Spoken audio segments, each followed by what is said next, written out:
Thiruvananthapuram Kochuveli industrial ഏരിയയിൽ വൻ തീപിടുത്തമുണ്ടായി. Plastic യൂണിറ്റിനാണ് തീപിടിച്ചത്. 12 ഫയർഫോഴ്സ് യൂണിറ്റുകൾ സ്ഥലത്തെത്തി തീ നിയന്ത്രണ വിധേയമാക്കി. ഇത് ഏകദേശം ഒരു 20ഓളം യൂണിറ്റുകൾ ഭഗീരഥ പ്രയത്നം നടത്തിയാണ് നമ്മളിപ്പം കൺട്രോൾ ചെയ്തത്. ഇതിൽ പ്രത്യേകിച്ച് നമുക്കൊരു അപകടാവസ്ഥ നമുക്ക് അകത്ത് കയറി വർക്ക് ചെയ്യാൻ പറ്റാത്തൊരു പ്ലാസ്റ്റിക് കൂടി അത് ഉരുകി കഴിയുമ്പോൾ ഉള്ള ഒരു മെൽറ്റഡ് ഒരു ഫോമാണ്. അത് പ്രത്യേകിച്ച് അതുപോലെ തന്നെ ബലക്ഷയമുണ്ട് ബിൽഡിങ്ങിന്. ലാസ്റ്റിൽ ഞങ്ങൾ ഇതേപോലെ ഒരു വർക്ക് ചെയ്തപ്പോഴാണ് ഞങ്ങളൊരു ഫയർമാന് അപകടത്തിൽപ്പെട്ട് മരണപ്പെട്ടത്. അപ്പോൾ അതിന്റെ ഒരു മുൻകരുതൽ എന്ന് പറഞ്ഞാൽ നമുക്ക് അകത്ത് കയറാൻ പറ്റാത്തൊരു സാഹചര്യം ഉണ്ടായിരുന്നു. ഇവിടെ പ്രാഥമിക അഗ്നിശമന സംവിധാനങ്ങളൊക്കെ കുറവായിരുന്നു.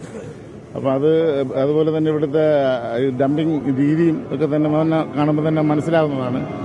പ്രത്യേകിച്ച് നമുക്ക് ഈ പ്ലാസ്റ്റിക് മെൽറ്റഡ് ആയി കഴിഞ്ഞാൽ ഇതിൽ നമുക്ക് വെള്ളം കൊണ്ട് അടിക്കുമ്പോൾ കുറച്ച് അതിന്റെ ഫോമും കൂടെ യൂസ് ചെയ്താണ് നമ്മൾ തീ കൺട്രോൾ ചെയ്യാൻ സാധിച്ചത്. ഷഫീദ് റാവുത്തർ കൊച്ചുവേളിയിൽ നിന്നും തത്സമയം ചേരുന്നു. ഇന്ന് വെളുപ്പിന് 3 മണി കഴിഞ്ഞാണ് ഈ തീപിടുത്തം ഉണ്ടായത്. Shafeed, good morning. ഷഫീദ്, ഈ ശരിക്കും വലിയൊരു തീപിടുത്തമാണെന്ന് മനസ്സിലായി. തിരുവനന്തപുരത്തെ മുഴുവൻ ഫയർഫോഴ്സ് എത്തിച്ചാണല്ലോ ഈ തീ അണച്ചത്. ഇപ്പോൾ തീ പൂർണ്ണമായും നിയന്ത്രണ വിധേയമായില്ലേ? S good morning. തീ പൂർണ്ണമായും നിയന്ത്രണ വിധേയമായിട്ടുണ്ട്. എസ് സൂചിപ്പിച്ചതുപോലെ തന്നെ ഈ അപകടത്തിന്റെ ഈ തീപിടുത്തത്തിന്റെ വ്യാപ്തി നമുക്ക് ആ ദൃശ്യങ്ങളിൽ കാണാൻ സാധിക്കും.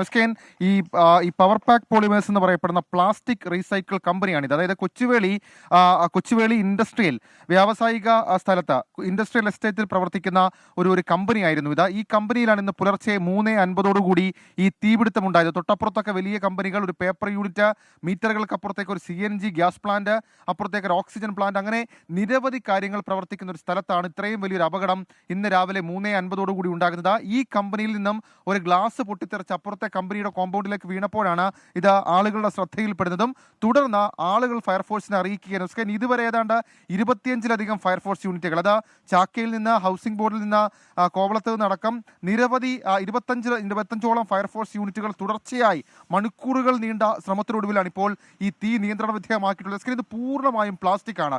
ഈ കമ്പനി ഒരു പ്ലാസ്റ്റിക് റീസൈക്കിൾ യൂണിറ്റ് ആണ്. അതുകൊണ്ട് തന്നെ തീപിടുത്തമുണ്ടായി തൊട്ടടുത്ത മിനിറ്റിൽ തന്നെ തീ വലിയ തീയായി ആളിപ്പടരുകയായിരുന്നു എന്നുള്ളതാണ് പരിസരവാസികളടക്കം നമ്മളോട് പറഞ്ഞിരുന്നത്. ഏതായാലും 3.5 മണിക്കൂറിലധികം സമയമെടുത്ത ഫയർഫോഴ്സ് നടത്തിയ പരിശ്രമത്തിനൊടുവിൽ ഈ തീ നിയന്ത്രണ വിധേയമാക്കിയിട്ടുണ്ട്. പക്ഷേ ഇപ്പോഴും നമുക്ക് ആ ദൃശ്യങ്ങളിൽ കാണാൻ സാധിക്കും, പുക ഉയരുന്നുണ്ട്. ഇതിലെ ഏറ്റവും പ്രധാനപ്പെട്ട കാര്യം ഈ ദൃശ്യങ്ങൾ നമുക്ക് കാണിച്ചു തരും. അതായത് ഏത് രീതിയിലായിരുന്നു ഈ കമ്പനി പ്രവർത്തിച്ചത്. അതായത് ഈ മരത്തിന്റെ അടക്കം പൊക്കത്തിൽ വലിയ ചാക്കുകെട്ടുകളിലായി പ്ലാസ്റ്റിക്കുകൾ അടുക്കി വെച്ചിരുന്നു. അതടക്കമുള്ള കാര്യങ്ങൾ രക്ഷാപ്രവർത്തനത്തിന് ആദ്യഘട്ടത്തിൽ തടസ്സമായെന്നുള്ള കാര്യത്തിൽ ഒരു തർക്കവുമില്ല. ഇപ്പോൾ നമുക്ക് ആ ദൃശ്യങ്ങളിൽ കാണാൻ സാധിക്കും, ഒരു പ്ലാവാണ്. ആ പ്ലാവിന്റെ ഉയരത്തിൽ തന്നെ ഈ രീതിയിൽ പ്ലാസ്റ്റിക് അടുക്കി വെച്ചിരുന്നു. ഈ പ്രധാനപ്പെട്ട വഴിയിൽ കൂടി ഇങ്ങോട്ടേക്ക് കയറി വരാൻ സാധിച്ചില്ല എന്നുള്ളതും ഫയർഫോഴ്സിനെ സംബന്ധിച്ച് ആദ്യം തടസ്സമായെങ്കിലും പിന്നീട് മണിക്കൂറുകൾ നീണ്ട പ്രവർത്തനത്തിനൊടുവിൽ അവർ തീ നിയന്ത്രണ വിധേയമാക്കി എന്നുള്ളതാണ് ഏറ്റവും ശ്രദ്ധേയമായിട്ടുള്ള കാര്യം. അതാണ് നമുക്ക് ഇതാണ് ഈ പ്രധാന വഴി. ഈ പ്രധാന വഴി കൂടി കയറാൻ കഴിഞ്ഞില്ല. പകരം ഈ രീതിയിൽ തൊട്ടപ്പുറത്ത് നിന്ന് ദൂരെ നിന്ന് ഈ ഹോസുകൾ ഇതിട്ട് അതിനുശേഷം ഉള്ളിലേക്ക് ജനാല ചില്ലുകൾ അടക്കമുള്ള കാര്യങ്ങൾ പൊട്ടിച്ചതിന് ശേഷമാണ് ഫയർഫോഴ്സ് ഇതിനകത്തേക്ക് കയറാൻ സാധിച്ചത് തന്നെ. മാത്രവുമല്ല അതിനുശേഷവും ഏതാണ്ട് 6 മണിക്ക് ശേഷവും കാര്യമായി ഇതുമായി ബന്ധപ്പെട്ട ഈ തീ ഇങ്ങനെ പ്ലാസ്റ്റിക് ആണ് ഇത് ഉരുകി ഒലിച്ചാൽ സ്വാഭാവികമായും മറ്റ് സ്ഥലങ്ങളിലേക്ക് പോകും. അങ്ങനെ ഈ പ്ലാസ്റ്റിക്കുകൾ ഉരുകി മറ്റ് സ്ഥലങ്ങളിലേക്ക് കൂടി ഇത് പടരുന്ന സാഹചര്യമുണ്ട്. നമുക്കിവിടെ ഒരു ഗ്യാസ് കുറ്റി കാണാം. തൊട്ടപ്പുറത്തേക്ക് ഈ ഇന്ധനം അടക്കമുള്ള കാര്യങ്ങൾ സൂക്ഷിച്ചിരുന്ന സ്ഥലവും ഉണ്ടായിരുന്നു. അവിടെയാണ് ഈ അപകടം ഉണ്ടായത് എന്നുള്ളത് ഏറ്റവും സുപ്രധാനമായിട്ടുള്ള കാര്യം. അഭിലാഷ്, ഈ ഇൻഡസ്ട്രീസിന്റെ ഈ കമ്പനിയുടെ അകത്തേക്ക് നോക്കിക്കഴിഞ്ഞാൽ കാര്യമായ പ്രോട്ടോകോളുകൾ പാലിച്ചിട്ടില്ല ഈ കമ്പനി എന്നുള്ള കാര്യം നമുക്ക് ആ ദൃശ്യങ്ങളിൽ വ്യക്തമാണ്. ഈ വയറിംഗ് അടക്കമുള്ള കാര്യങ്ങൾ കണ്ടാൽ തന്നെ മനസ്സിലാകും അത് ഈ ഒരു കമ്പനി പ്രവർത്തിക്കേണ്ട നിയമങ്ങൾ പാലിച്ചിട്ടില്ല. പ്രത്യേകിച്ച് ഒരു എക്സിറ്റ്, ഒരു എൻട്രി മാത്രമായിരുന്നു ഇതിനകത്ത് ഉണ്ടായിരുന്നത്. അതായത് മറ്റൊരു വഴി ഉണ്ടായിരുന്നില്ല ഈ കമ്പനിയിലേക്ക് പ്രവേശിക്കാൻ എന്നുള്ളത് ഫയർഫോഴ്സിന്റെ രക്ഷാപ്രവർത്തനം ദുസ്സഹമാകുന്നു എന്നതിനപ്പുറത്തേക്ക് അത് കമ്പനി റൂളിന് എതിരാണ് എന്നുള്ള കാര്യത്തിൽ ഒരു തർക്കവുമില്ല. ഏതായാലും ഈ പ്രദേശത്തുണ്ടായിരുന്ന മഴയടക്കമുള്ള കാര്യങ്ങൾ ഒരു പക്ഷേ ഈ അപകടത്തിന്റെ ആക്കം കൂട്ടുന്നത് കുറച്ചു, അല്ലെങ്കിൽ ആ അപകടത്തിന്റെ വ്യാപ്തി കൂട്ടുന്നത് കുറച്ചു എന്നുള്ളതാണ് ഏറ്റവും പ്രധാനപ്പെട്ട കാര്യം.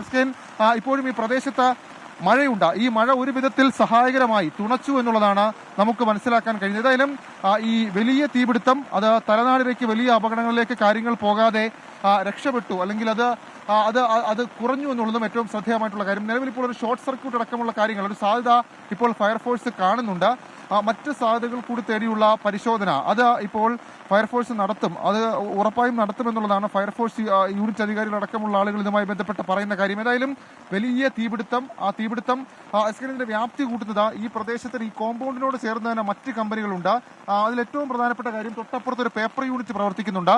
അതിനപ്പുറത്തേക്ക് പലതരത്തിലുള്ള ഇൻഡസ്ട്രിയൽ കാര്യങ്ങൾ, അത് ഈ പ്രൊഡക്ഷൻ അടക്കമുള്ള കാര്യങ്ങൾ ഉണ്ടാകുന്ന പലതരത്തിലുള്ള കാര്യങ്ങൾ ഉണ്ടായിരുന്നു. അതടക്കമുള്ള കാര്യങ്ങൾ ഉള്ളൊരു സ്ഥലത്ത് ഈ നിയമലംഘനത്തിൽ, അതായത് ആർക്കും കണ്ടാൽ ഒറ്റ നോട്ടത്തിൽ നിയമലംഘനം എന്ന് തോന്നാവുന്ന രീതിയിലേക്ക് ഒരു കമ്പനി പ്രവർത്തിച്ചു എന്നുള്ളതാണ് ഏറ്റവും സുപ്രധാനമായിട്ടുള്ള കാര്യം. അതും ഒരു ഇൻഡസ്ട്രിയൽ എസ്റ്റേറ്റിനകത്താണ് എന്നുള്ളതായിരുന്നു ഇതിലെ ഏറ്റവും പ്രധാനപ്പെട്ട ഒരു കാര്യമായി നമുക്ക് ചൂണ്ടിക്കാണിക്കാൻ കഴിയും. ഏതായാലും ഇതുമായി ബന്ധപ്പെട്ട ഈ ഫയർഫോഴ്സ് വരും മണിക്കൂറുകളിൽ പരിശോധന നടത്തും. മാത്രമല്ല ഇപ്പോൾ അല്പസമയത്തിനുള്ളിൽ കൂടുതൽ JCBകൾ ഈ സംഭവ സ്ഥലത്തേക്ക് എത്തിയപ്പോൾ നമുക്ക് ആ ദൃശ്യങ്ങളിൽ കാണാൻ സാധിക്കും. 25-ലധികം ഫയർഫോഴ്സ് യൂണിറ്റുകളായിരുന്നു ഇതുമായി ബന്ധപ്പെട്ട ഈ സ്ഥലത്തേക്ക് എത്തി രക്ഷാപ്രവർത്തനം അടക്കമുള്ള കാര്യങ്ങൾ നടത്തിയത്. ഏതായാലും നമുക്ക് ഈ അടുത്ത സ്ഥലങ്ങളിലേക്കൊക്കെ പോവുകയാണെങ്കിൽ സ്വാഭാവികമായും നമുക്ക് ദൃശ്യങ്ങളിൽ 2-3 കാര്യങ്ങൾ വ്യക്തമാണ്. അതിൽ ഒന്നാമത്തെ കാര്യം ഈ തൊട്ടപ്പുറത്തൊരു കമ്പനിയുണ്ട്. അത് ഈ സൂര്യ പാക്സ് എന്ന് പറയപ്പെടുന്ന ഒരു കമ്പനിയാണ്. ഈ കമ്പനിക്കകത്തേക്കാണ് ആദ്യമായി ഇതിന്റെ ഒരു ചില്ല് വന്ന് വീഴുന്നത്. ആ ചില്ല് വന്ന് വീണതിന് ശേഷവും അതുമായി ബന്ധപ്പെട്ട ഈ ആളുകൾ ഈ വിവരത്തെക്കുറിച്ച് അറിയുന്നു. ഇപ്പോഴും ഇതിന്റെ മറുഭാഗത്ത് ഈ ഫയർഫോഴ്സിന്റെ ചില യൂണിറ്റുകൾ ഇതുമായി ബന്ധപ്പെട്ട പ്രവർത്തനം നടത്തുകയാണ്. അത് ഈ പുക ഉയരുന്നുണ്ട്. ആ പുക നിയന്ത്രണ വിധേയമാക്കാനുള്ള ഒരു ശ്രമമാണ് നടത്തുന്നത് എന്നുള്ളതാണ് നമുക്ക് മനസ്സിലാക്കാൻ കഴിയുന്നത്. ഏതായാലും വലിയ അപകടം കാര്യമായിട്ടുള്ള പ്രശ്നങ്ങൾ ഉണ്ടാക്കാതെ ഒഴിഞ്ഞു എന്നുള്ളതാണ് സ്കെയിൻ. Okay, thank you Shefeed Rawther.